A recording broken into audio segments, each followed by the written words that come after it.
राजी मैं इस वक्त ताज एक्सोटिका होटल गोवा शहर में मौजूद हूं, इंडिया के, जहां कुछ ही देर कबल गोवा के international airport, new international airport पर बिलावल भुट्टो जरदारी जो है वो पहुंचे हैं। शंघाई कोऑपरेशन ऑर्गेनाइजेशन का जो वज़राए खारजा का इजलास है उसे अटेंड करने पहुंचे हैं और बिलावल भुट्टो जरदारी की टीम और वजारत खारजा ने इंडिपेंडेंट उर्दू को ये कंफर्मेशन भी दी कि वो इस वक्त गोवा में लैंड कर चुके हैं और कुछ ही देर कबल बाद जो है वो बिलावल भुट्टो जरदारी यहाँ पर पहुंचेंगे। मेरे अकब में आप देख सकें तो ये ताज एक्सोटिका रिजॉर्ट जो है यहाँ पर इसी रास्ते से आने का बताया गया है बिलावल भुट्टो जरदारी के। और एससीओ इजलास की अगर हम बात करें, तो जो चाइनीज और रशियन फॉरेन मिनिस्टर्स हैं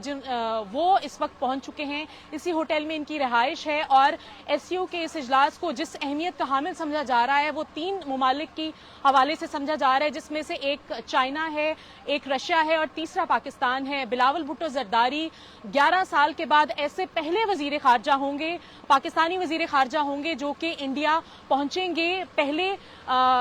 सीनियर ऑफिशियल होंगे जो कि इंडिया पहुंचेंगे पाकिस्तान की जानिब से, पाकिस्तान की नुमाइंदगी करने के लिए। और इससे कबल जो है बिलावल भुट्टो जरदारी जब कराची एयरपोर्ट से जो है फ्लाई करने से पहले उन्होंने एक वीडियो पैगाम भी दिया जिसमें उन्होंने कहा कि वो बायलैटरल मीटिंग्स भी करेंगे बाकी ममालिक के साथ, लेकिन उन्होंने ये मेंशन नहीं किया कि आया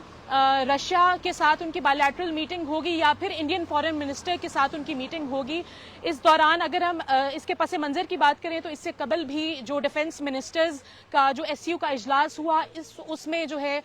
वजीर दिफा जो थे हमारे ख्वाजा आसिफ, वो उन्होंने वर्चुअली उसको अटेंड करना था बट उन्होंने वर्चुअली भी अटेंड नहीं किया और साथ साथ उनकी नुमाइंदगी किसी और ने की। तो ऐसे इन्वायरमेंट में बिलावल का जो दौरा है इंडिया का वो काफी ज्यादा इंपॉर्टेंट समझा जा रहा है, जिसे वाइडली रिपोर्ट भी किया जा रहा है इंडिया की मीडिया की जानिब से। और अगर आप मेरे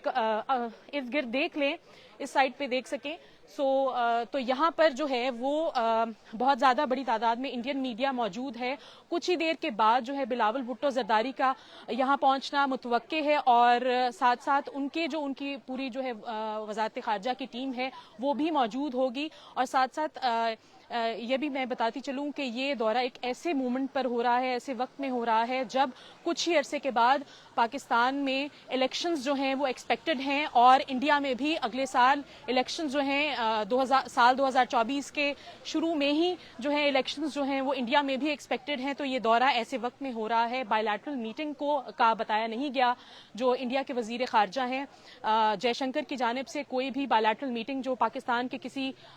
वजीर खारजा या फिर किसी पाकिस्तानी ऑफिशियल के साथ मीटिंग का नहीं बताया गया। लेकिन यहाँ पे जो है चहमगोइयाँ बहुत ज़्यादा हो रही हैं कि बायलैटरल मीटिंग्स जो हैं चल सकती हैं बाकी ममालिक के साथ साथ। और मजीद जब बिलावल भुट्टो जरदारी पहुँचेंगे ताज एक्सोटिका जो रिजॉर्ट है जहाँ पर उनका स्टे होगा और मीटिंग भी होगी, हम आपको मजीद इस हवाले से